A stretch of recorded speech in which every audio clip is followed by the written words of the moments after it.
Good morning. Morning. What, did you just jump off your bike or Oh from training?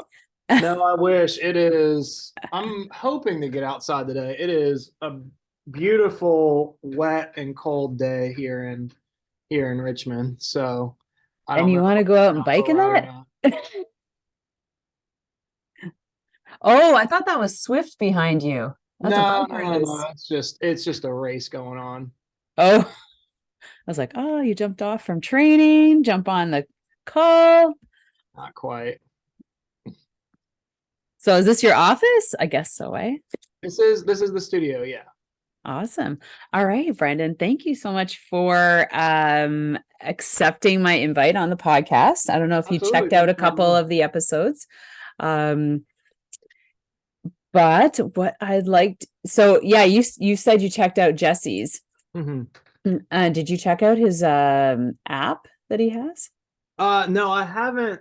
I've heard of my VeloFit, but I haven't got hands on with it. I might try it out and see because I mean, it seems like an awesome solution. The more people that can get comfortable and get fitted on a bike, the better. And so whether or not it's through me or whether that's through his app, that's all amazing. And so, yeah, I would love to see like how it works and what the user interface is like and how it would suggest things versus what I would suggest would be really Right. cool. Hmm. Yeah, I But he know it's seems, yeah, he seems really, just from the conversation that I heard with y'all, he seems like he's got like a great approach to everything. And so his entire philosophy around fitting and around that. So if he's put that type of ethos into the app, then I think it's gonna be fun. yeah, he did a lot of creating himself on that app, which is pretty phenomenal. And I don't know which one because I have two with him. Okay. So you might have I think I did the latter one. So I think I did the latest one that you the have. latest one. Yeah, check out the first one Mhm. because he has created it so that like individuals like you or like team coaches can purchase it, but also allow each one of their team members to use it underneath their account. Yeah, so they have like a license for it to Yeah. share it. Yeah. And there's also an affiliate part of it as well. Mm, that might be cool. Yeah. That yeah, so that's haven't personally taken put the time in to look because he's given it to me. He's like, Sylvie, check this out. I'm like, I need to check it out for myself. And I should because we're going to talk about bike fit today. So but anyways, sidebar out of that, let's talk about so what I want to start, how I want to start with the our interview is that I'm going to introduce you in, and then you could tell a little bit about yourself, and basically how you got into cycling and what led you to become a professional bike fitter.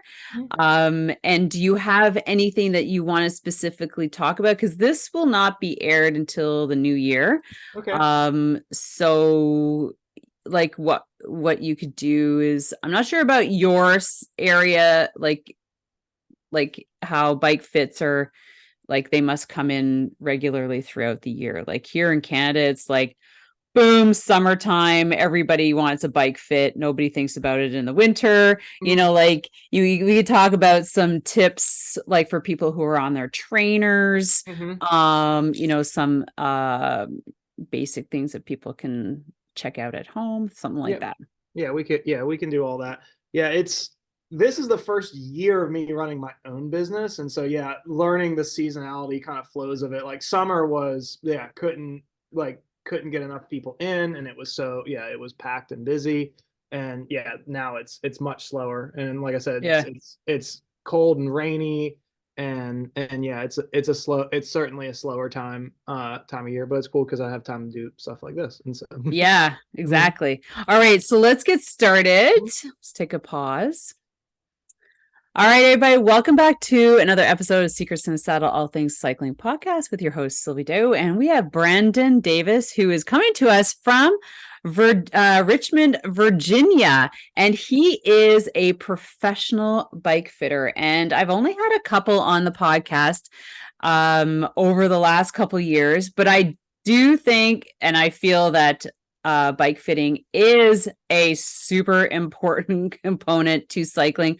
I am bike fit certified myself, but I don't practice it. So I am able to give out little tips, but I'm really excited to bring on professionals who can really talk specifically about bike fit. I'm super excited to have you, Brandon. How are you doing? Welcome to the podcast. Hey, thanks for having me on. I'm super excited. I'm doing great. It's a beautiful rainy day here in Richmond, Virginia, and it's nice and cold outside. So super looking forward to getting out for a ride later. Oh my God, really? But it's in Canada here, and we just got like a foot of snow, and it's gorgeous. I would not go biking, but there's always those fat bikers who love to get out in this type of weather. So before we get into all things bike fit, what got you into cycling and then led you into starting your own bike fit business in Virginia? I certainly am not by any means like a lifelong cyclist. Like I don't think I just even discovered the sport of cycling until I was in my late 20s, early 30s. And so there's a lot of us out there. It's okay. I don't have that type of story of like oh, I like grew up like doing mountain biking and doing this and doing that. I was in college and got into like fixed gear and track bikes and kind of riding single speeds around and doing for transportation though. Yeah, and just kind of utilitarian about it and just rolling around. I actually moved up to Richmond, Virginia from the Virginia Beach area, so on the coast, so about an hour or so away. Moved into Richmond, Virginia in the fall of 2015, which literally was, I think, about a week before the World Championships were here. Oh, so cool. Like I, again, didn't know much about cycling, didn't know what was going on, but everyone is here. I end up meeting the entire Spanish national team. I end up like people are like, I'm just out for a ride on my single speed and people are like out cheering me on. And so it's crazy. Cheering you on? Yeah, just for no people will come out of bars and they're like, God, and like I'm just riding my bike around. And you're at the back of the pack. Yeah, it's just like just no idea what's going on.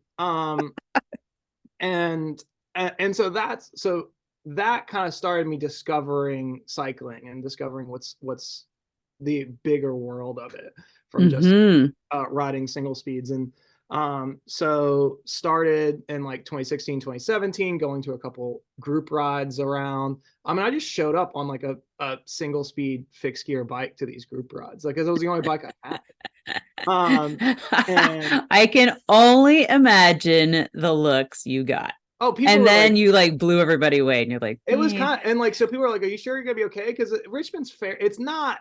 It's there's not a ton of climbing, but it's it's lumpy. rolly. Is it Yeah, rolly? I've yeah, read it's good. It's a good rolling. Like, so the group ride that we were doing was, I'll see if I can translate this into my, it was like 17 miles, so it's like 25-30K yeah. with like with about 1,500 feet of elevation. So like probably that would be, yeah, About 1,500. yeah, 1,500 feet, so not meters. So that's like, yeah, like five, like, yeah, like 500 meters or something like that of That's climb. enough. Yeah, it's enough, especially on a single speed. And so people were like, "You okay?" And I'm like, and I hung in, and it was fine.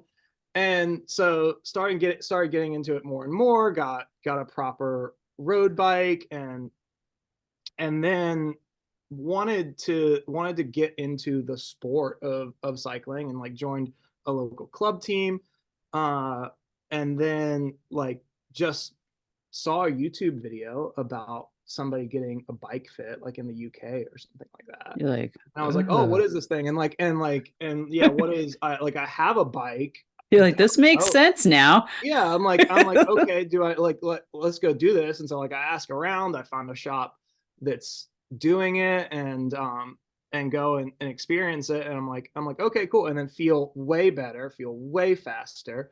Um, Way better. yeah. And What did so, they and like, fix? Your back, your shoulders, your yeah, neck. just all of a sudden I was like, oh, I was riding with my saddle like 3 centimeters too low, and like, Right. and was ridiculously in a terrible position. Um, and so from there, that I wasn't even, and at that point I wasn't even working in the bike industry. I was just working some different jobs and working for like some other corporations in Richmond, and um and I end up moving into working in the bike industry because I wasn't super happy in my job. And like the owner of the bike shop I was working for was like, what's one of the things you want to learn? I was like, I really want to learn bike fitting. This happened. Like I did this, and I felt great, and I want to learn how to do it. And so they ended up putting me through all the training. I became retool certified, and started doing bike fits for them. Uh, Which organization did you go through to get Bike I, Fit certified? I got certified through Retool. So we were the company, Retool. the Okay. bike shop that I worked for was a specialized retailer. So Hmm. so I was able to go through the Retool training, and get certified through that. And Okay. becoming a Retool level 2 fitter, and so did all of their training, and learning that. Um, and then just started they had a bike fitter on staff, but he was looking to do less and less. So I started doing more and more bike fits. Right. It And is time consuming, right? oh Like, yeah, and like, and so it could be a full-time thing. And that was my argument. And so one of the things that kind of led me to really wanting to do this more and get into it is because even when I got my first bike fit, and even when I started working in the industry and started thinking about doing bike fitting, it seemed like this would have been 2018, 2019. Um, like the stigma around it, or even like what the shop kind of thought of it, is it wasn't something that they recommended to everyone. It wasn't something that they recommended to most people that they were selling bikes to. oh, It was something that it was really kind of considered, this is what you would do if you're an elite athlete, or you're a racer, or you want to do this, to where even like where they had their bike fit studio set up was, we were in this big old like warehouse building in Richmond, and it was on the second level. So in the summer there, where the bike fit studio was would just get ridiculously hot, like, and because of where, because the AC in this old building was absolutely terrible. And they were like, well, if you're getting a bike fit, you're an elite racer, so this should be fine for you. Like, that was their mentality around it. And I was just like, this, like, if anything, it's the opposite of that. The people that I need, would say yeah, like the other elite, 95% of the population. 99% of the Yeah. population. And so that's where it's like, elite bike racers don't need bike fit. They'll figure it out. That, Or like, they have somebody on staff or that it's will like, figure it if out. if it's your job, if you're spending 20-30 hours a week, like, you're going to adjust your position, and you're going to figure Mhm. out what works for you, and you're going to end up experimenting through that. But it's the riders who are riding 5 or 10 hours a week or less than that, and they haven't had that experience, and they don't know like what they're supposed to be feeling on the bike. Those are the people that need bike fits. Yeah. And so I I was like, yeah, I was like, we need to switch this mentality and around bike fitting. And so I really worked really hard within that company that I worked for at the time to be like, no, we need to get the language rolling around this differently. mhm. And no, this is everyone should be doing this. It should be something that if you're talking with anyone about a road bike or anything, like they can 100% benefit from this. And so I worked really hard at changing that mentality around it, and then ended up that company got bought by a larger corporation. I ended up getting laid off, and I was like, I'd been at that point kind of full time bike fitting for the shop for 6 months or a year at that time. And I Okay. was like, I know I could probably sustain this. Mhm. And I was job hunting, and at that point, that was a year ago. So that was November. That was yeah. I got laid off in November of 2022. And I was just like, you know what? Like, what if I just did my own business this is all I do. And so the BikefitRVA is all we do is helping people to get comfortable on their bikes. And I was like, I think Richmond has enough of a cycling community and enough of a growing cycling population, that this could be sustainable full time. And Uh-huh. and yeah, it's been an awesome journey of figuring out like how to run a business and how and yeah Yeah, running the business. yeah and Ah. how to do the marketing and how to do everything associated with that. And it's been a fun journey this Are last. you by yourself in that journey? So I have it's just me. Yeah, BikeFit RVA is just me, and so that is my business. I did end up. I've developed a great partnership with another local bike shop here in Richmond. So Blue Ridge Cyclery. Oh yeah. Yep. So they opened up, and I've partnered with them, and so I rent the space that I'm in now. I rent from them. And so we have a great partnership. So I'm still an independent bike fitter, which I think is really important. And of people looking for bike fits, that if to find someone like me who is independent, I don't care like what bike we end up getting you on, what shoes Mhm. we end up getting you on. I want the right stuff for the rider. It's the joke that like bike shop owner has a 56 centimeter in stock and is very confident that you're a 56 centimeter. Like I don't E- it doesn't it I don't get any reward from whatever you buy. And so I'm very independent from that aspect. I'm not trying to sell you anything. And versus when you have a bike fitter who Mm. is employed by a bike shop, they might be there just to try to sell you stuff, and that can be something to look out for sure. Well, but I mean, it's kind of nice that you're in a bike shop because if you need to swap out parts like stems and like seat posts and Mm-hmm. things like that, then you have the ability of going in and to that stock 100%. or 100%. So selling it, that's selling a that's bit the of their products. Yeah. that's exactly the benefit of the partnership that we have, to where I'm an independent, to where I'm not trying to sell you anything, but the stuff is here that we might need. To where it's like, to where if you're interested in a bike, I'm Mm. like, well, cool, this is one that would absolutely fit you, or this is the handlebar that works for you, or this is a stem that works for you. Yeah. Because those And are the so things you're going to be adjusting as you bike mhm. fit. Yeah, so they have all the product that I would need, but I don't care if I don't get any type of kickback from anything that a bike fit customer buys. Right. And so that's a safe bet for me. Like even just last week I had a lady in here, and she's looking to get a new bike, and we tried her out on a couple different things, but she ended up she's gonna order a bike from a different company. um Right. and yeah, that's great, because that bike that she's ordering is going to fit her absolutely perfectly, and these guys at the shop are going to help her assemble it, and they're going to take care of her and do all that. Right. But yeah, that is, I think, the beauty of an independent bike fitter, is that Mm-hmm. we're not trying to sell you anything.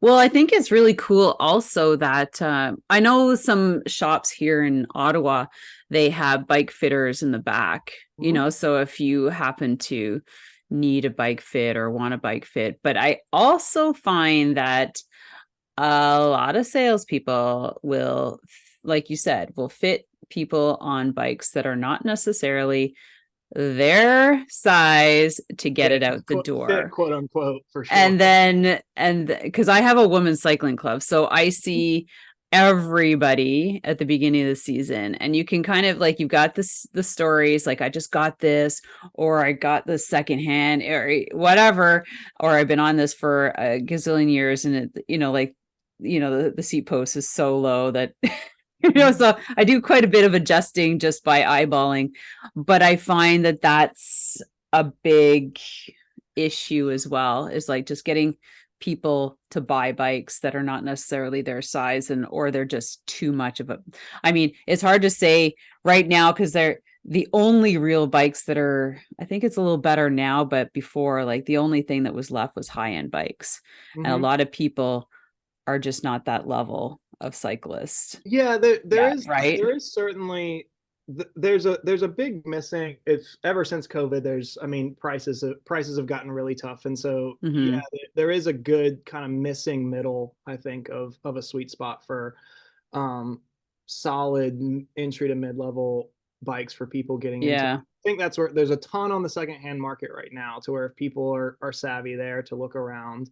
But that is I something, think, if you're looking to get get a bike that's the right size for you, I always tell people fit first, buy later. Especially right now, like, so even looking at all the major manufacturers are running huge sales right now. And so, and I think we're probably even going to see, going getting closer to the holidays and even probably into 2024, I think prices are even going to get slashed a little bit more. I think a lot of these, yeah, because I need yeah, a new gravel bike. if you're a consumer, if you're listening to this podcast and you're a consumer Yeah. looking to buy a bike, this is the time. Like, it's now and going forward is good. It is a buyer's market 100% for you. Like, I worked in the industry through COVID, and there are some bike companies right now who have way over ordered on product. And I we, know a lot of shops are like that. Like, they got their orders that they ordered 2 years ago Mhm, now, and they're just like, they don't even have the space for them. mhm. And they're There are, just like, holy shit. and and now take that. I know for a fact that bike companies have their warehouses that are full, and they have new product coming that they've ordered from their manufacturers, and Yeah.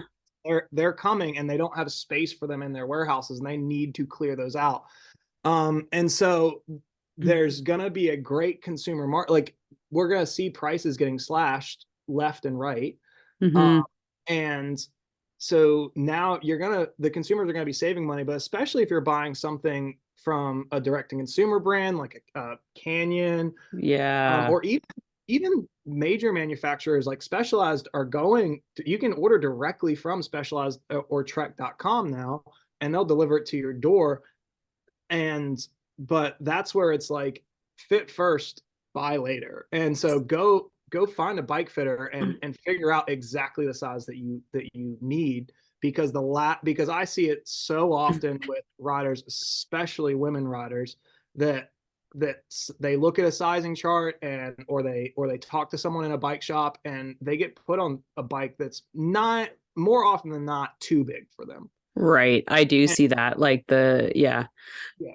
And I have seen some women on really small bikes. I'm like, I hate to say it, but you can't even make that Yeah, bike bigger for you. I don't know. but from a bike fitting's perspective, it's way easier to make a small bike bigger than it is to make a big bike smaller.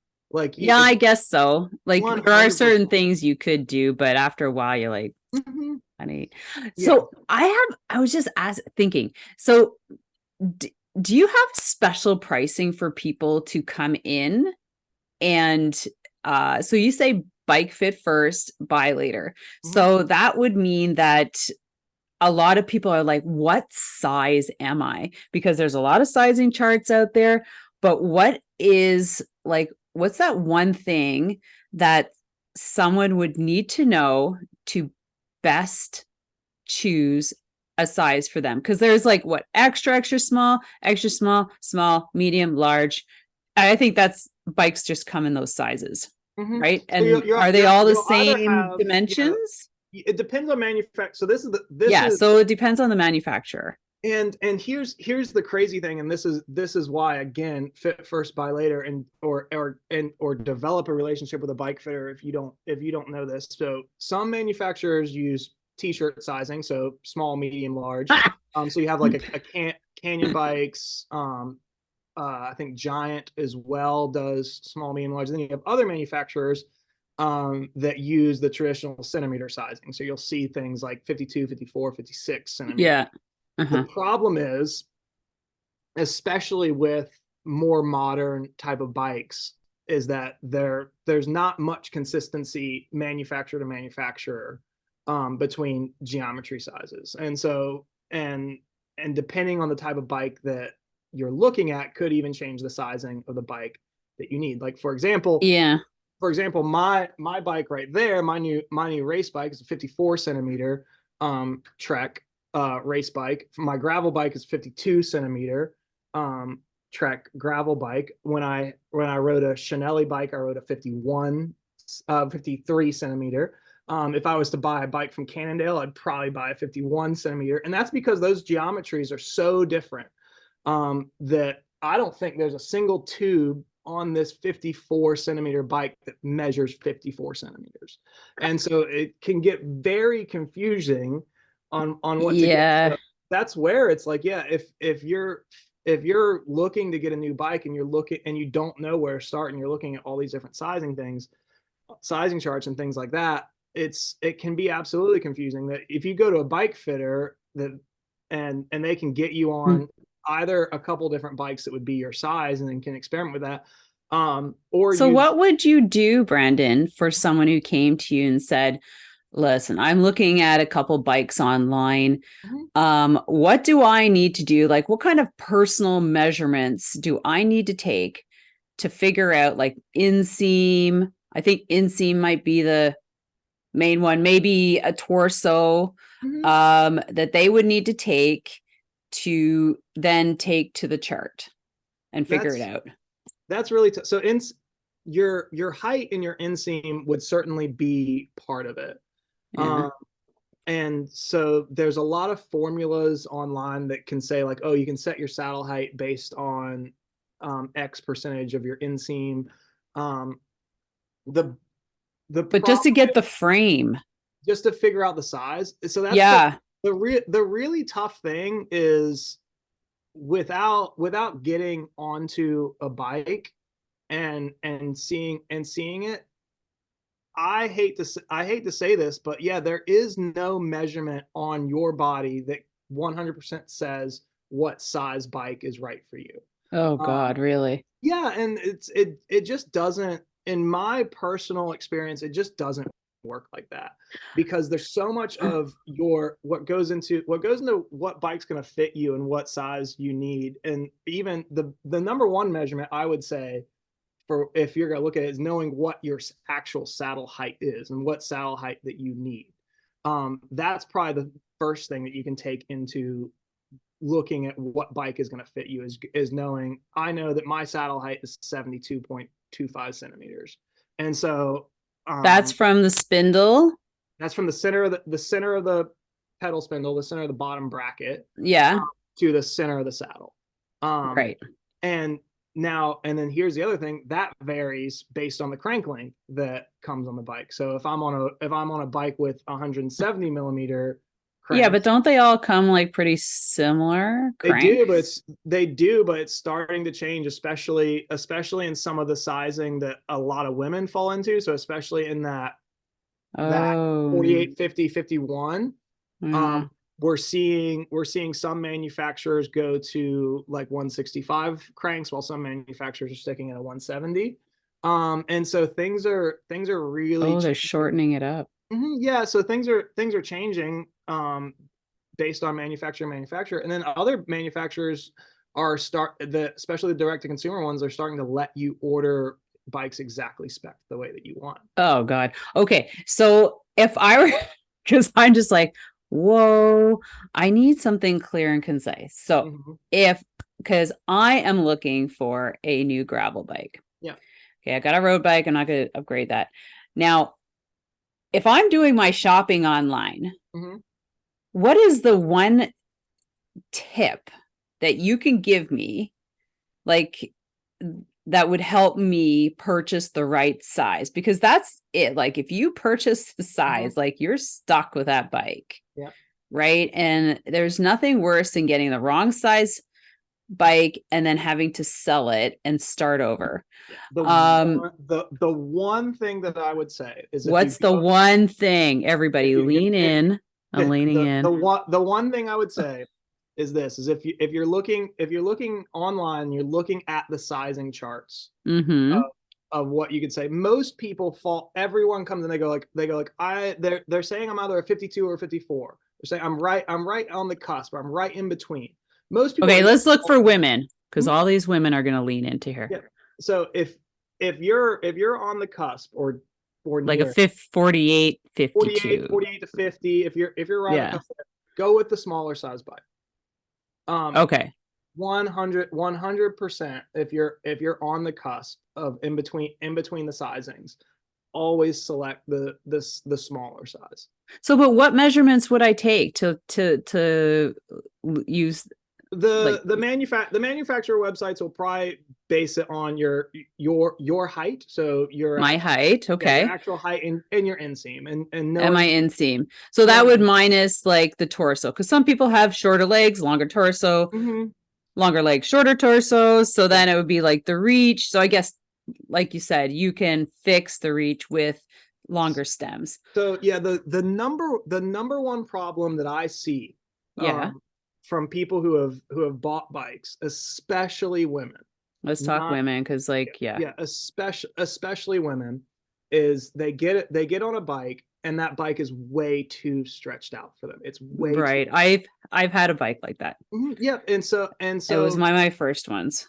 and so the number one reason for that is buying a bike that's just too big for you. And so Right.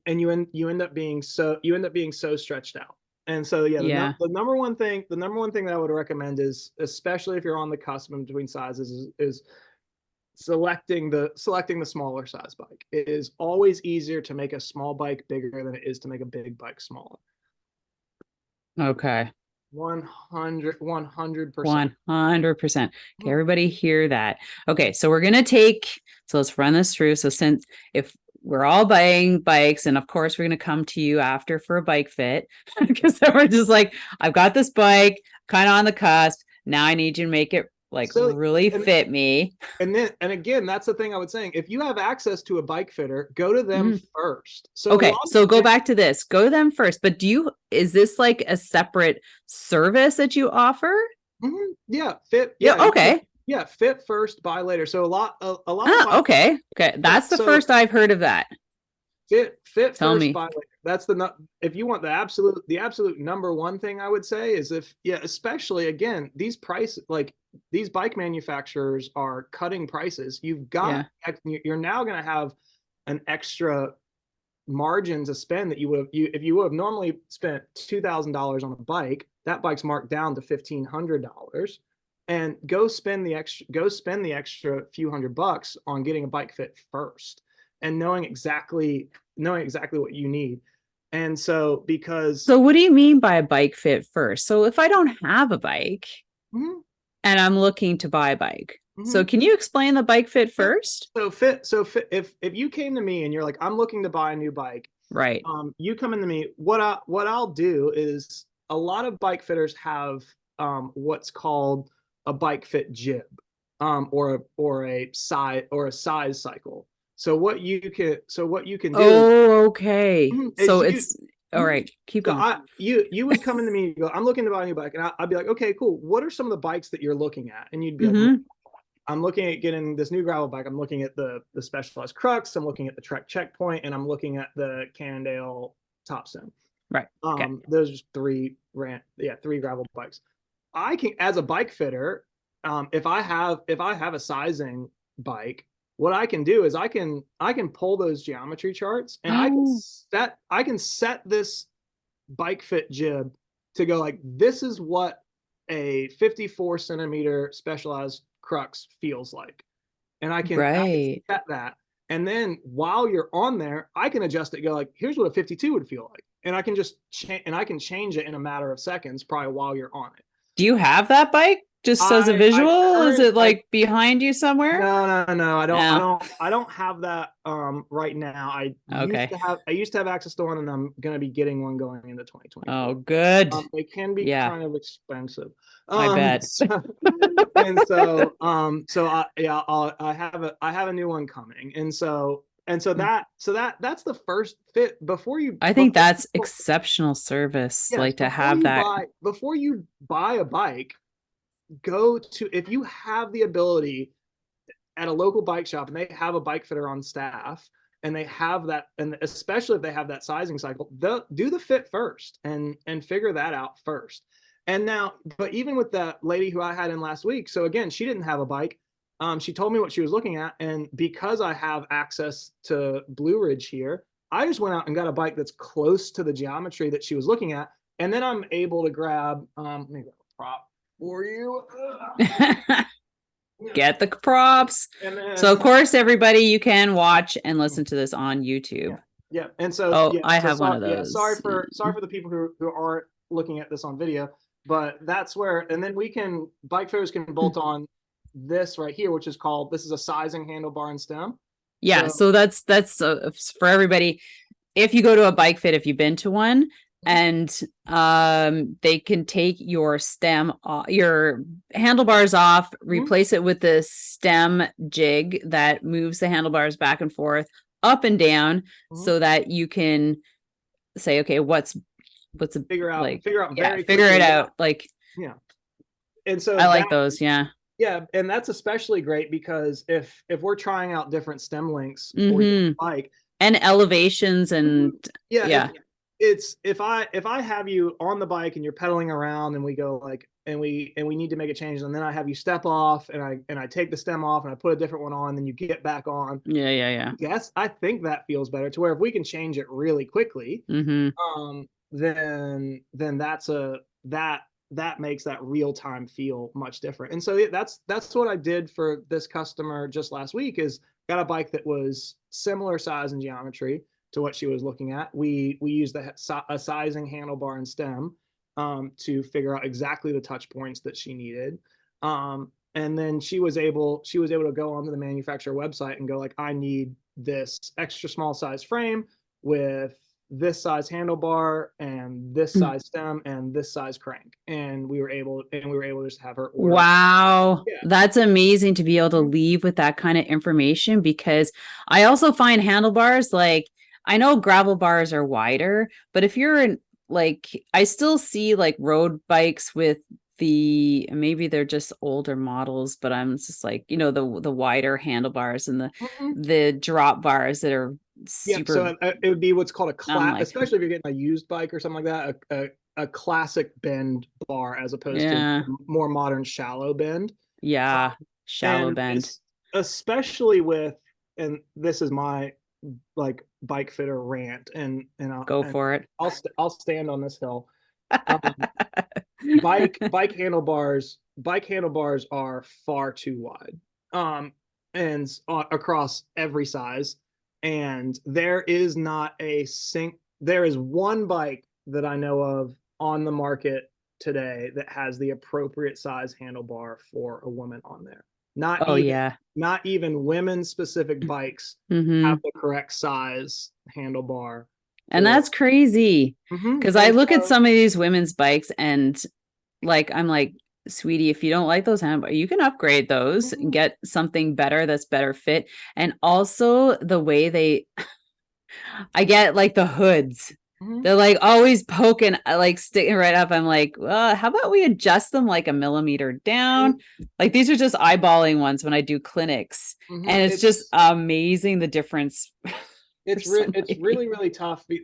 So most I would easily 95% of the women that I see who come in to see me, most of the time I recommend a 36 millimeter wide handlebar, and that's measured like center to center at the controls, so like where your hands would sit at the controls. And there is one bike on the market today that I know of that has that size handlebar on. So thinking about handlebars, Mhm. how would you figure out for a woman? Is it like shoulder to shoulder, like the measurement of straight across? Yep. And So to determine the metric that I use to determine handlebar width is it's measuring your shoulders at what's called your acromion process.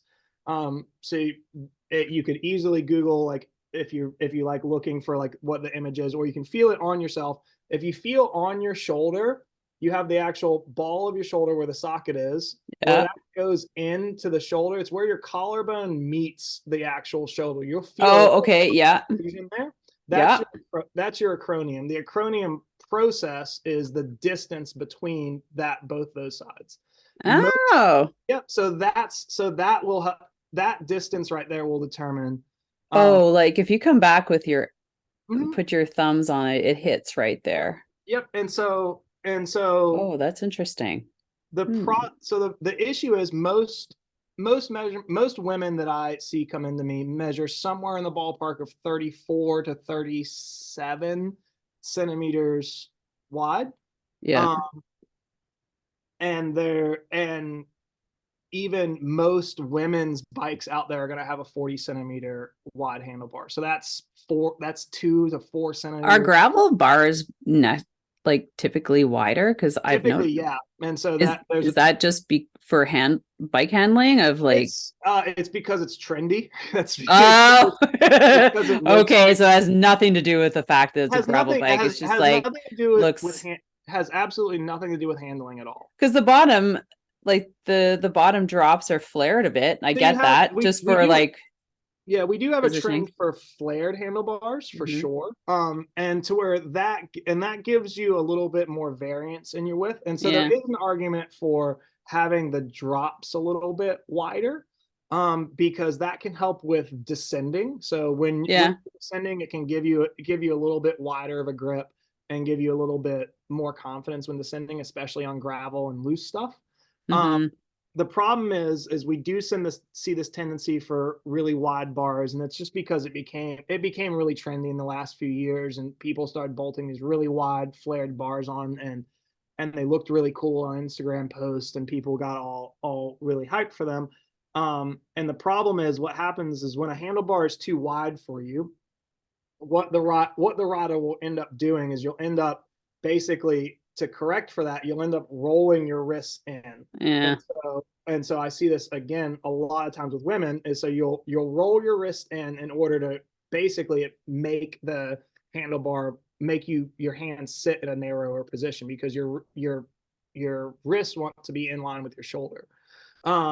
And so if you end up rolling your wrist into the center line of the handlebars, and or you're sitting behind the actual brake controls, to where you're sitting maybe on the corner of the handlebar as opposed to Yeah. the actual The elbow control.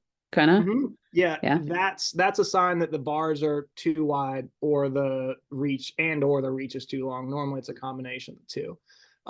And so yeah, you would be amazed if you're on a 42 centimeter wide handlebar. I could tell Um, my handlebars are wider. yep. And Yeah. so and so if you were to go to something like a 38 or a 36 centimeter, lots of times without even changing the stem length, we just change that handlebar, and women especially immediately can actually put their hands into the controls, Yeah. and can actually reach the brakes and the shifting really easily. and Hmm. and that is a huge level of comfort and confidence, especially with women riders. I don't know. One of the number one things that makes you feel confident on a bike is being able to reach the brakes easily. Yes. And so and so 100%. what ends up happening, and I'll explain this like as I show it to you. Yeah, explain When this, Brandon. when you are trying to when a handlebar is too wide and you end up sitting on the corner of the handlebar, you're Yeah. actually not in the controls, and you actually can't reach the actual brakes. You end up having to reach around the handlebar to actually get to the Mm. brakes. To where if you can comfortably and confidently sit in the controls there, Yeah. and bring that bar in, you end up getting so much more comfort and so much more confidence while riding. Hmm. Even in the drops, Mhm, like being able to reach mhm, your brake. And I find, again, like with older bikes or ones that are not necessarily female specific, mhm. that is one of the things that drops confidence a lot, because it happened to me. My first bike, I felt really uncomfortable braking because I didn't feel like I could reach my brakes Mhm. enough to brake. Yep. And therefore, it was a huge, like when I finally adjusted them, I was like, oh my God, what a difference. Yep. And that's one of the things that I look at as well, as like, are they feeling comfortable? Like that's a big question when you are riding in your drops down hills, Mhm. just regularly. Can you brake properly? Do you feel comfortable? If not, then maybe it's adjusting the hoods a little bit over the bends to bring the levers closer, or Yep. maybe you need to put a shim in there because some of them are just ridiculous, or you can adjust it so it's brought Yeah. And so closer, or that, you just change the fucking thing. well, and that's where as well, you touched on this, that a lot of times what ends up happening with women, a woman gets sold a bike that's too big for her at a bike Hmm. shop because they did you weren't able, you just didn't have a bike fit first. The bike's too long, so you end up rolling the handlebar back like that, and you have the hood, like you said, pointed way up in, Yeah. and that makes the actual drop unusable. You end up not being able to reach the brake Yeah. control. So a lot of times I see women like that come into me all the time. They've got Hmm. handlebars too wide and the brake hoods are turned up really high. So we end up getting them on a handlebar that fits them. So we end up putting like a 36 or a 38 centimeter handlebar on there. And another thing you can think of as well is not every handlebar has the same reach. So some handlebars Yeah. are literally longer than other ones are. Uh-huh. So we end up going with a handlebar that has a shorter reach on there. Um, and so it's the appropriate width, it's the appropriate reach for them, and then we're able to adjust those controls down and into a position. And then you can also, a good bike fitter will be able to adjust the actual lever reach, so you can adjust how far in or out that lever sits, Yeah, exactly. Yeah. and that will help you actually. The number one, I see so many women and I just adjust that lever reach position, and they're like, "Oh my God, I've never been able to reach my brakes while I'm in the drops of my bike." Exactly. And Hmm. that's normally a two, that's like a That's a couple. game changer. Mhm. It And really is. yeah, every modern ship like group set in the last 10 years um has some form of lever adjustment. And so you can just, if you have a Shimano 105, you just Google Shimano 105 lever reach, and you'll be able to find where the The actual screw. Yeah. screw is, because it's different on every single bike. Some it's on the top, some it's on the side, some it's under the brake lever. So you just have to find it, and you just turn that a couple turns, and it can bring that brake lever in so often. And so Oh, okay, good. That's the good to number one know. in the number one thing that I end up changing on women's bikes is I'll change the handlebar out, and then I adjust that lever reach in, um, for those women, and that is a game changer for women. Hmm. So where it's like, I can almost guarantee for most of your women listeners, and probably most of your men listeners as well, but especially the women, like the handlebar that's on your bike is probably too wide, and that's making the bike feel way too big. And so yeah, measure that shoulder distance at the acronium and buy an appropriate handlebar. The cool thing about an aluminum handlebar is, like, even a brand new one, that's a $50 or $60 piece. And so US, so it's probably like $400 Canadian. But Yeah, right. Well, then you have to think about the Mhm. tape, Yeah. and then want some Now here, cool now bar here, tape. here again. So here's my argument for fit first, buy later. Yeah, I You love know, that yeah, concept. fit first, buy later. So you go to a bike fitter, figure out exactly the sizing that you need. Maybe that bike fitter is independent, and so they just give you all the numbers that you need to go to a local bike shop or go to your online retailer and figure that out. You work with a local bike shop, so you come into me, you get a bike fit, we determine exactly what you need. I walk out to the sales folks at Blue Ridge and I go, this person needs a 50 centimeter bike, and we're going to need to change the handlebars out, and we're going to need to change the stem out. These guys here will more than likely swap those things out at Mm-hmm. no additional cost to the rider. So this is Right. the other argument for fit first, buy later, is the fact that any of these parts that you're now saving yourself the cost of a handlebar, the cost of that bar tape, the cost of that stem, the cost of the saddle that you might need to swap out. All of that, a lot of local bike shops will be more than willing to swap those out, or at the very least maybe do a reduced cost on those parts, because and then you have a bike that fits you perfectly as soon, and it's ready to rock and roll as soon as it Right. comes, as soon as you buy it, versus getting out and going and buying it, and now you've got, and then you come into me, and now we've got to change, now you got to buy a new saddle, now you got to buy a new handlebar, Yeah. And then you have to pay for all the services you've and got to stuff. pay, and you've got to pay for all of that. Yeah. So yeah, fit first, buy later. And then there are, like I said, there are manufacturers out there. I love working with Trek, in the fact that Trek has a program called Project One. And so you come into me and you're like, hey, I'm looking at getting a new gravel bike. We go like, all right, cool. We need to get you a 52 centimeter checkpoint, and we're going to need this handlebar, this saddle, this stem on there. We can order all of that directly from Trek at really no additional cost to you, unless you want to get a fancy paint job on there that has your name painted on it. Yeah. Yeah. They charge you extra for that, but it's no additional cost to swap that stuff out. And there are a couple manufacturers doing that now as well. So a couple other direct to consumer brands, like I know Ventum Bikes allows you to order bikes exactly with this exact handlebar and stem that you need on there. Well, that would make sense though, wouldn't it? Yeah, that it would make sense, and it would be really great. And so that's, I really hope that that's where we see the bike industry going, is a little bit more able to be purchased customized, because like I said, like most bikes out there are coming with handlebars that are the wrong size on there. Mm-hmm. And so it's like, why couldn't we just allow the consumer to come in and to order the bike exactly spec for the way that they want? Yeah. And that would be really great to see that happening.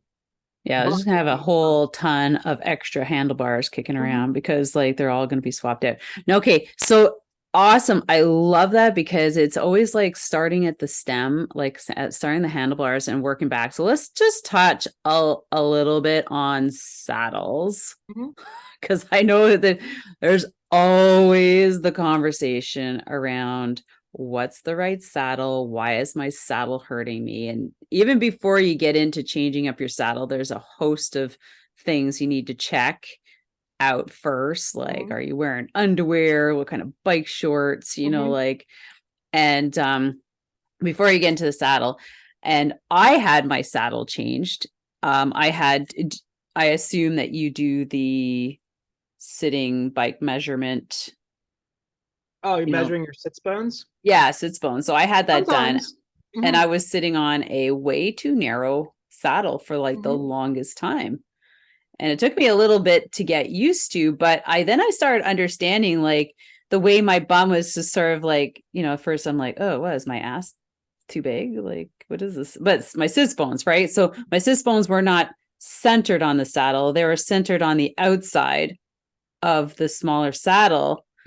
And also, like that was what I didn't really experience a lot of discomfort, but when I got onto one where my ass was actually planted on the saddle properly, I was like, oh, okay. And so yeah, that the measurement of the proper bike term for it is called your ECL tuberosities, and that's the proper medical term for your sits bones. Sits bones. Yeah, and so that's certainly a metric that can play into like what saddle is right for you.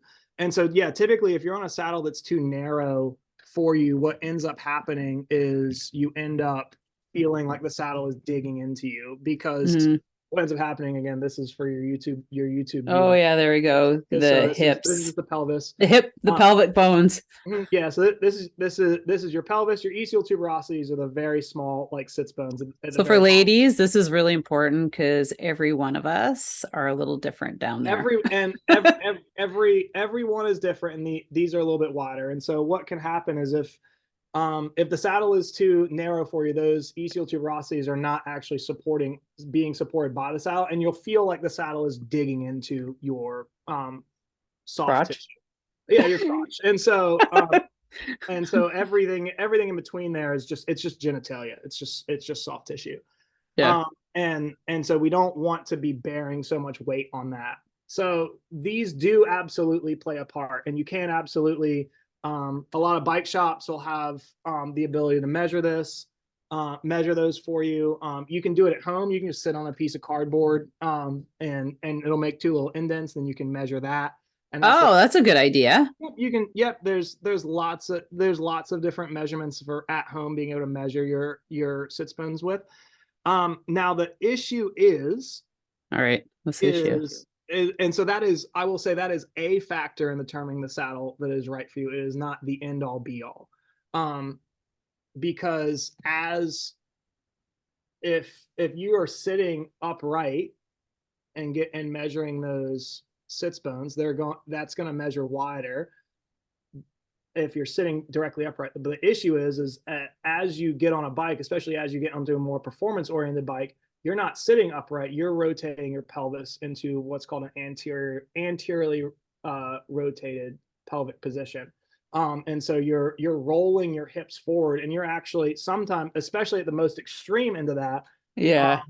you take like a time trial position where you're Hmm. really far forward. You're actually sitting more on the Yeah. On ECO, your pubic bone. yep, the esophageal rami. So sits bones measurements is certainly one aspect of what is right for you, and generally speaking, a lot of women need a little bit wider saddle than men. Um, and but is the biggest thing that I run into is just generally making sure that the saddle is the right shape and the right size Hmm. um, for the rider. And generally speaking, what I have found is that as soon as we get the rider into the right position, and so if your saddle height is a centimeter or 2 centimeters too high, it doesn't matter what saddle we put. That's another thing. Yeah. The Yeah, it doesn't satellite. matter. It doesn't matter what saddle we put you on. It's going to feel uncomfortable, Hmm. and you're not going to be sitting squarely on that saddle. You're not going to be feeling supported. And this is another thing that we've been able to see through different saddle pressure mappings, that we can reduce saddle discomfort by up to 50% simply by administering arch support inside of the rider's shoes and by getting their cleats set up in the proper position. And we Oh, and so I've seen people. I had a lady come into me. interesting. I had a lady come into me swearing up and down, left and right. She's like, I need a new saddle. I need a new saddle. I need a new saddle. And I and we saw and I got her in for the session, and I go, man, you don't need a new saddle, you need new shoes. Her shoes were 10 years old, they had been worn out, and I was able to pretty much bend the shoe in half, and so the shoe wasn't doing anything to support her. And at the end of the day, like, you're at the end of the day, we only have three contact points with the bike. It's your handlebars, it's your saddle, and it's your shoes. And if any one of those is off, the other ones have to pick up the slack of where the weight's being bore at. So if we can get the rider to actually be able to bear more weight through the pedals and the shoes, then that's going to Yeah. decrease the weight in the saddle. And that's going True. to make your saddle more comfortable. And so that with that lady, like, we got her How about I into get you a pair of carbon shoes? we got her into a pair of carbon soled shoes. I got her appropriate level of arch support to where we made sure her feet were like properly supported inside the shoe. I got her back on the bike, and she goes like, my saddle feels great. Like, and Whoa. so and so like, as much as I love to help give people advice of like, yeah, like try this out, try that. But before you go and buy like a whole host of saddles, like you can go in for a bike fit and That's just, such a good point. Like yeah, nobody again. talks about that on forums. Mm, I don't think because it's everything else mm-mm. but the foot to Oh my God. The touch point. your shoe and that, and again, this is like there are 100% apps out there, and you've worked with the guys at My Velo Fit to where it's like Yeah. they like, and that does a good job of getting you into a good position, but at the same time, that's not going to address what's going on inside of your shoe or your cleat position. And you've got to get that stuff settled. That is the basis of bike fit. Spent people I've Whoa. spent I've spent upwards of an hour setting people's cycling shoes up before we even Yeah. touch anything on the bike. And I can set So it do you and work from the bottom, like shoes, saddle, stem? Like, generally is that yeah, the, generally speaking, we start at the bottom and work our way up. yeah, And unless stuff is really, unless if I see a rider come into me and the reach is just like 4 centimeters too long, and they look like Superman or you're like, okay, Superwoman, like let's bring on the that bike, back. and like I'm just gonna make you more comfortable really quickly.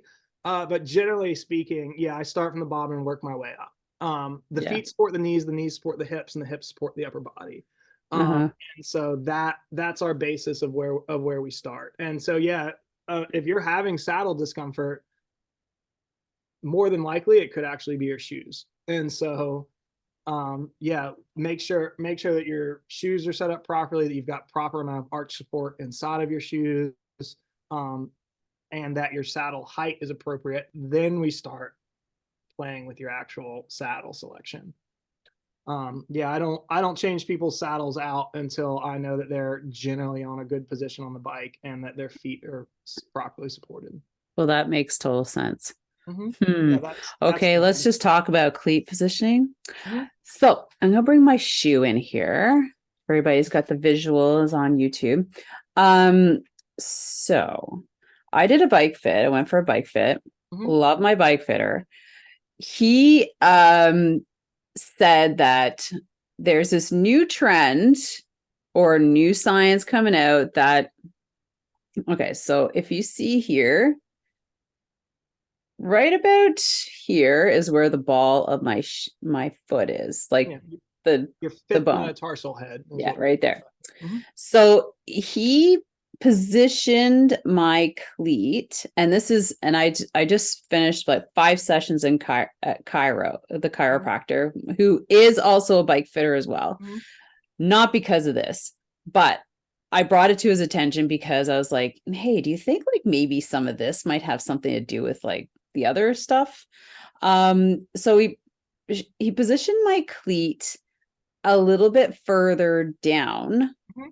from, say, the ball of my foot. Mm-hmm. Now, the funny thing, Brandon, is that I had like this like all summer. Yeah, I know this needs to be, I'm sure you're eyeballing that. I'm It's not like, judging. yeah, it's really needs to be changed. But I figure for inside I'll be okay. But once I started getting on my trainer inside, I immediately noticed this difference Mm-hmm. in the position of my feet, and I just couldn't get, like, I couldn't get comfortable. Mm-hmm. I feel that like I can't get the full force of my foot down to pull because I feel that it's just a little bit further back Mm-hmm. from like being right up underneath my toes. Yeah. So did you? What are So your, what's your take on that? So my take on that is Mhm. you can do no harm for by taking the cleat as far back on the shoe as possible. So Really? if you're at home and you've ordered your first pair of cycling shoes or a new pair of cycling shoes, and you're trying to set them up at home, get that cleat as far back on the shoe as possible. Okay. Reason for doing that, and so you showed your Oh, you got a feet. Okay, let's this see is the this is feet. the human foot. Mm-hmm. There are more bones inside of the human foot than there are in the rest of the body combined. And most of them are these little itty bitty tiny bones that are really great. If you position the cleat further forward on the shoe, Mm-hmm. then you are putting more stress and strain on the forefoot, and those are the bones in your toes. Those are Our toes are really good at helping us balance. They're really good at helping us stabilize, but they're not really good at pushing power down through it. So if you've got that cleat really far forward, it's as if you're like standing on your tiptoes for an extended period of time.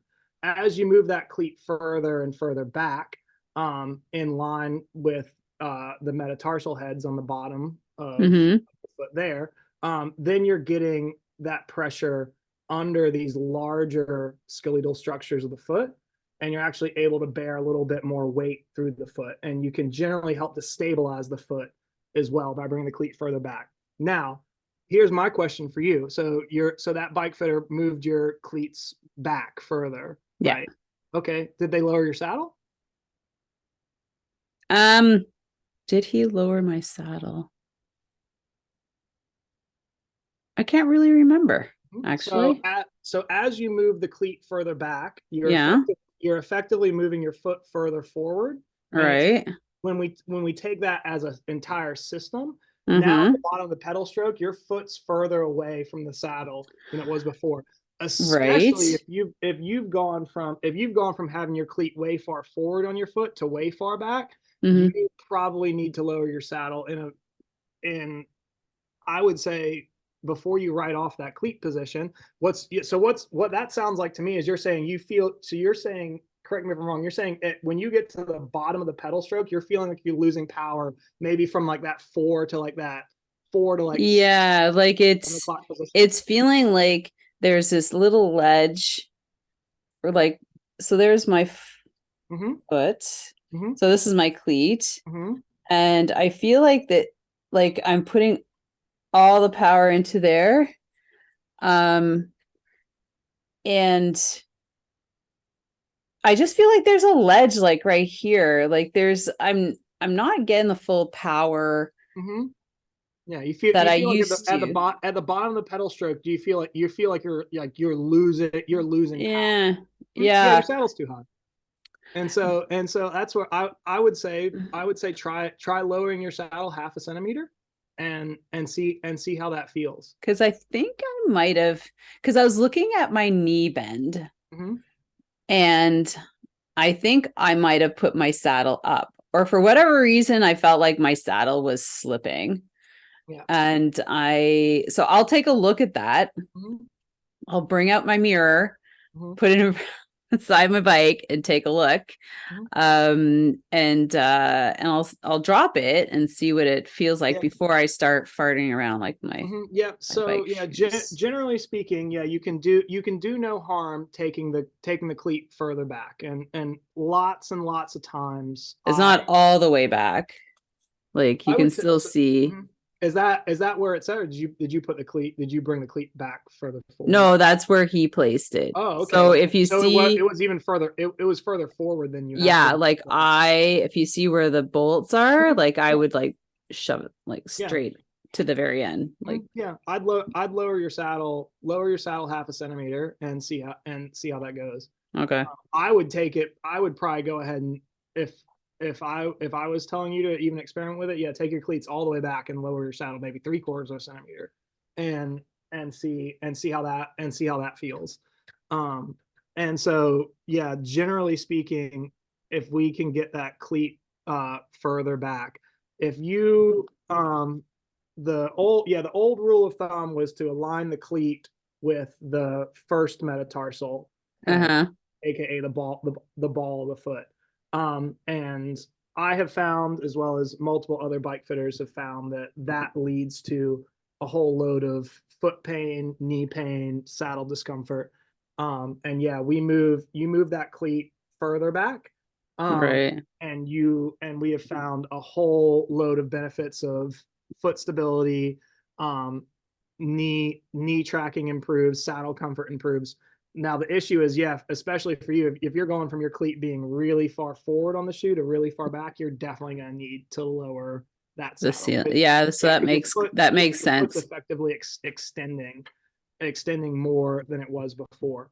Um, in the multi-sport realm. So for triathletes that I have come in here, we've even been experimenting with what's called a midfoot cleat position, to where we're bringing the cleat even we're using extenders to get the cleat even further back. And that I ends up helping people immensely, especially people who are gonna doing triathlons and Ironman or 70.3 distances, or getting off the bike and having to go run a marathon. It helps them immensely. right. Do you find that it helps them bring their heel down more so Yep. So that they're it'll not end up. pointing their toes as much like they do Mhm, as and they run and they mhm. stretch their Achilles and their calves and Yep. So yeah. if you imagine the foot as a lever, so you're Hmm. you're saying like you're right, when the cleat's really far forward, you can get a ton of torque Yeah, so onto that's what that I'm used lever. to, And right? so the people who we run their cleats really far forward, and again, this is where there's no one solution, because it varies depending on what you're trying to do. If you came to me and you're a track rider, and you're doing like just track sprint events or omniums, to where you only need to put power down for 45 seconds and then your race is over, yeah, we're moving that cleat really far forward in order for you to get as much torque as possible. Okay. Because, yeah, but on the other side of that, if you're an Ironman athlete, or if you're doing these longer distance gravel events where you're doing 100K, 200K, 300K gravel races that are going on, having that cleat really far forward, it can create much more torque. But what it does is, as you load that through, it destabilizes the foot. So you're having to put more strain on your ankle, you're having to put more strain on your knee, just to keep that foot stable. To where if we move your cleat further back, it makes your foot really easy to stabilize that power. It offloads your ankle joint, it offloads your calf, it offloads the knee joint, and it leads to a whole load of stability. And over the longer type of events, we can see much more power added through there, much more comfort and much more stability. But again, yeah, if your job is to be on a track, and you're just doing match sprints, or if you're doing a criterium, and you really like are a more of a sprinter type, and you're just going to sit in the middle of a bunch for 45 minutes, and then you're going to go and do a 30-second sprint at the end, and that's your entire race, yeah, that's an argument for having the cleat a little bit further forward.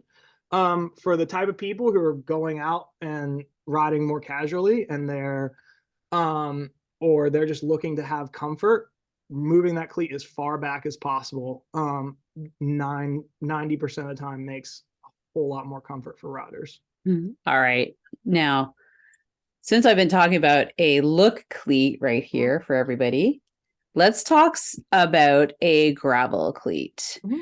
and a long distance gravel rider. So a Mhm. lot of people are going out bike packing, long endurance events.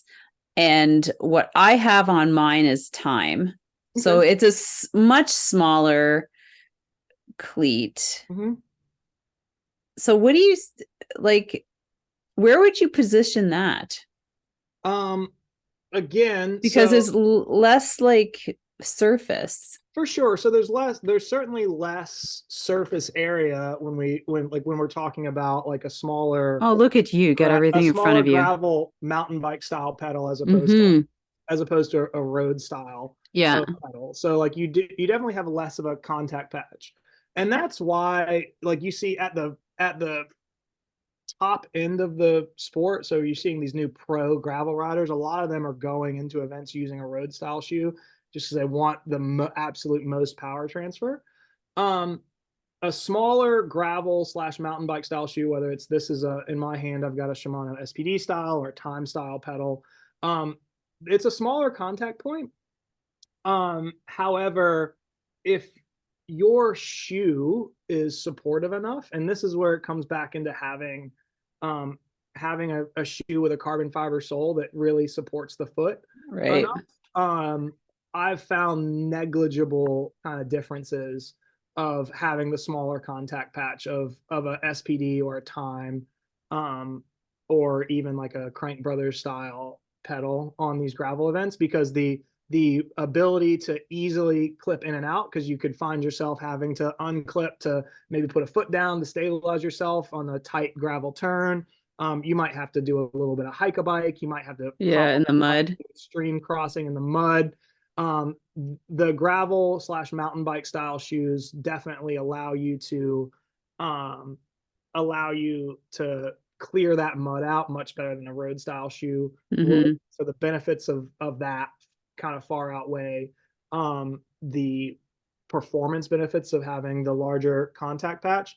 And then yeah, as well, most of the time, getting that cleat as far back as possible, especially for those longer style gravel events, and getting the pedal close, like behind Really, the, eh? that Mm. first metatarsal head, can just generally add a ton of stability, Huh. especially with a good carbon fiber soled shoe, especially with proper insoling inside the shoe. Um, Right. yeah, you can still I'm find just a like, ton of stability. maybe I need to upgrade those shoes. Yeah, and so that's where a lot of those gravel shoes, especially more of the entry level ones, are going to have a plastic sole. Um, Hmm. for smaller riders, or for riders who aren't putting out that much power, and for riders who aren't riding that much, that's probably fine. The difference between a carbon fiber sole and a plastic sole, the main thing is that plastic sole, the more you use it, the more it actually wears out and breaks down. So the example for that rider that I said, who came into me and was swearing up and down that she needed a new saddle, and I was like, you need new shoes.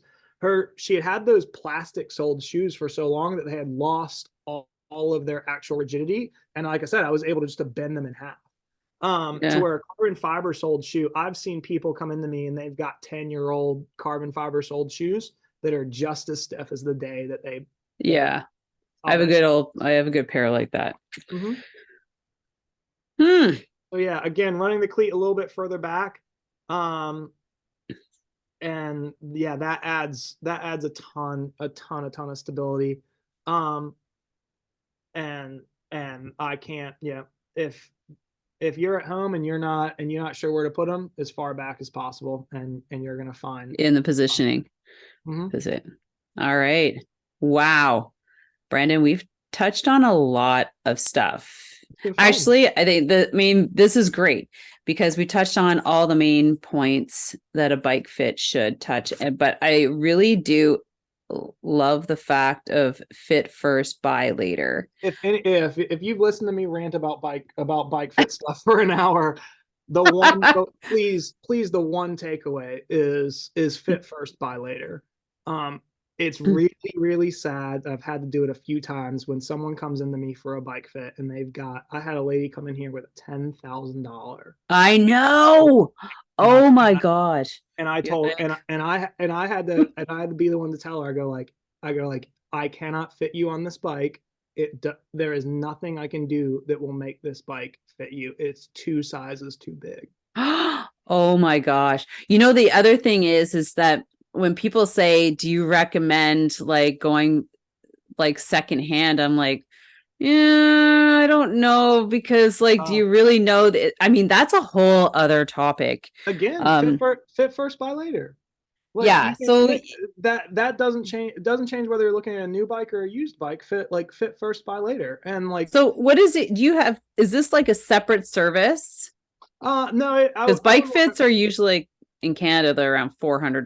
Mhm. So bike fit would be coming, like I'd be coming to you to help out with general information to go and make the right purchase. it, So, it depends. It depends on the fitter that you go to and how they structure their pricing.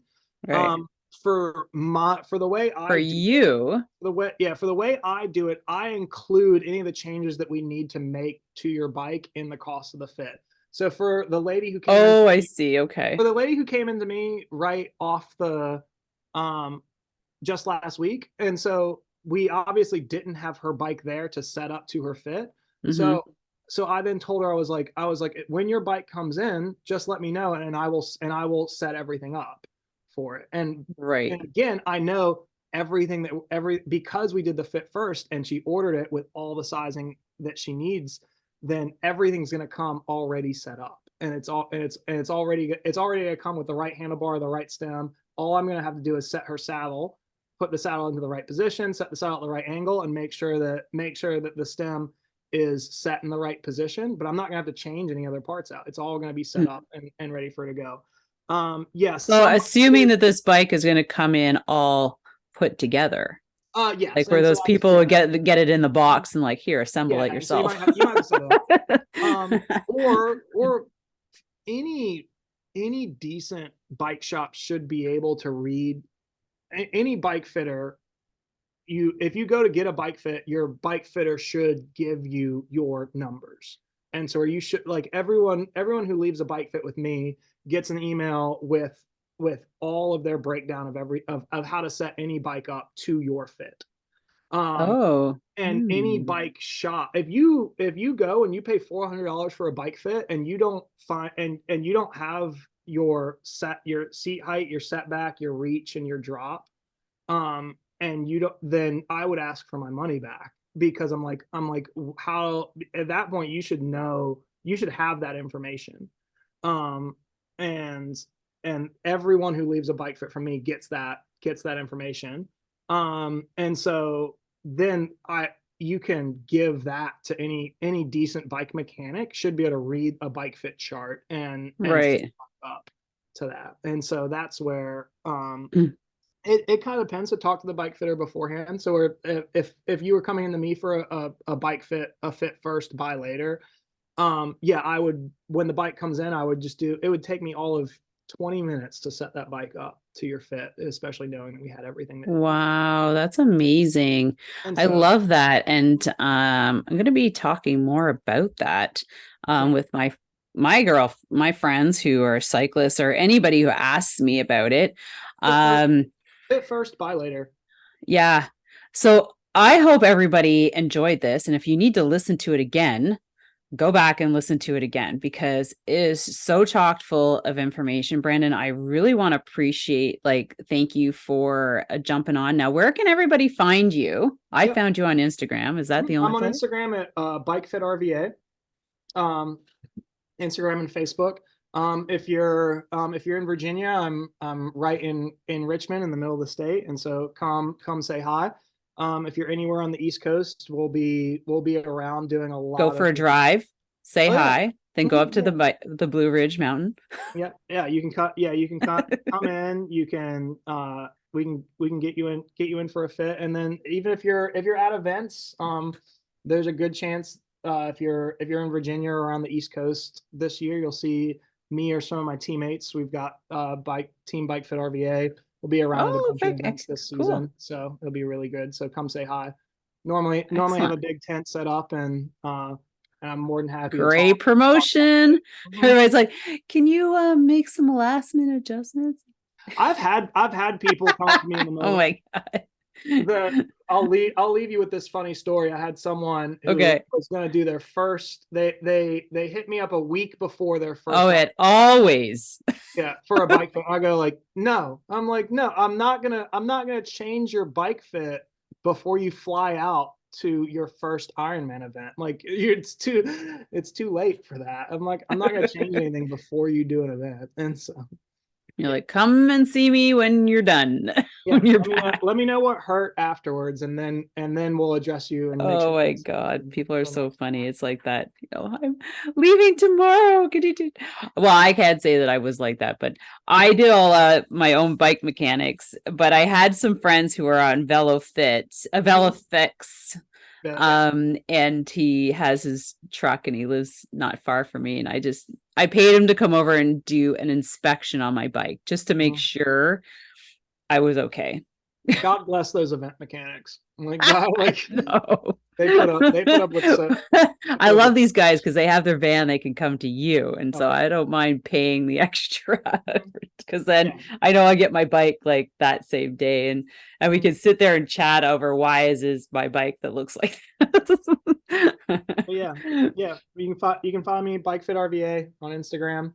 All right. If people have any questions, like, feel free to reach out. You can find me on Instagram or bikefitrva.com.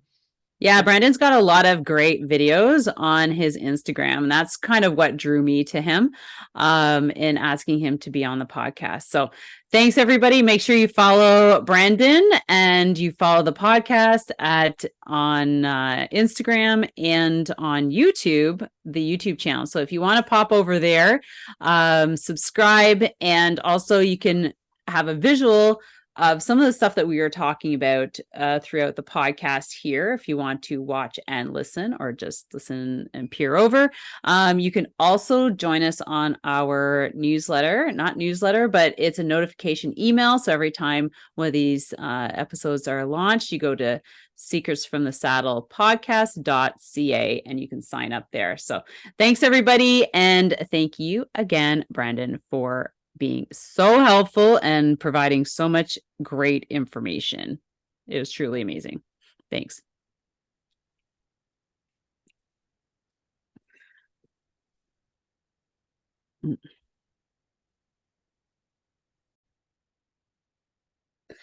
All right, everybody, we have an amazing episode for you today. We're going to be talking a little bit more about bike fits. And I also find that this is probably a great time to talk about a bike fit, being on the trainer, or maybe you're getting a new bike and what do you need to look at to have the right specs to go buy the proper bike for you. Because I've seen so many times where women get too big a bike, too small a bike. And we have Brendan Davis from Richmond, Virginia on the podcast today talking about bike fits. So here we go.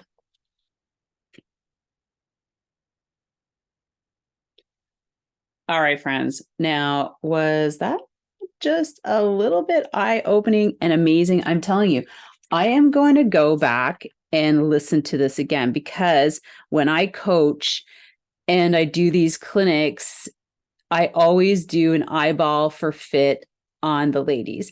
And I found that his fit first, buy later concept is like the first I've heard of it personally. I don't know about you, but also the geometry for the bike, the handlebars. I find that that's one of the things that a lot of women, even myself included, I struggled with it back when I got my first bike like 20 years ago.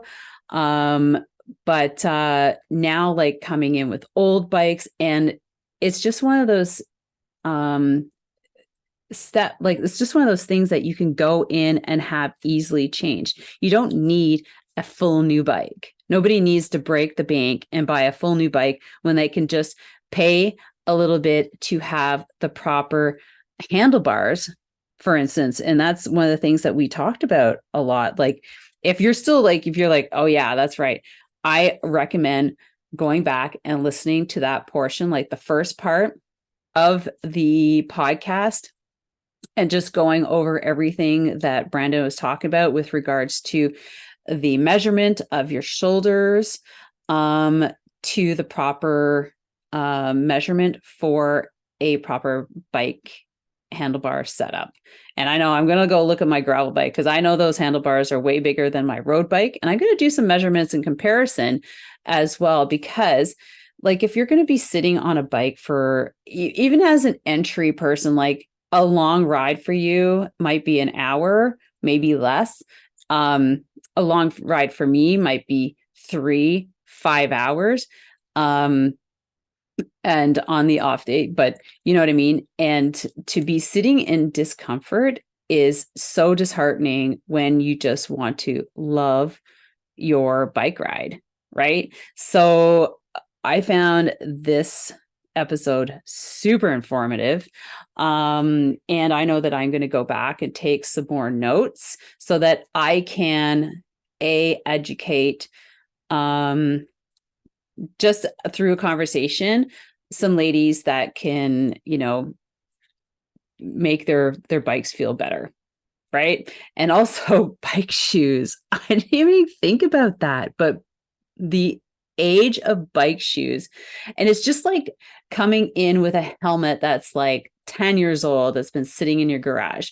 It's just one of those things that should be upgraded. Like, helmets are every 5 years, but considering that your bike shoe could be the one thing that is causing you so many problems. I never even thought of that either. So anyways, I hope you really enjoyed that. I hope you go follow Brandon on Instagram and you follow the podcast. So don't forget to go and sign up to get emails every time an episode is launched.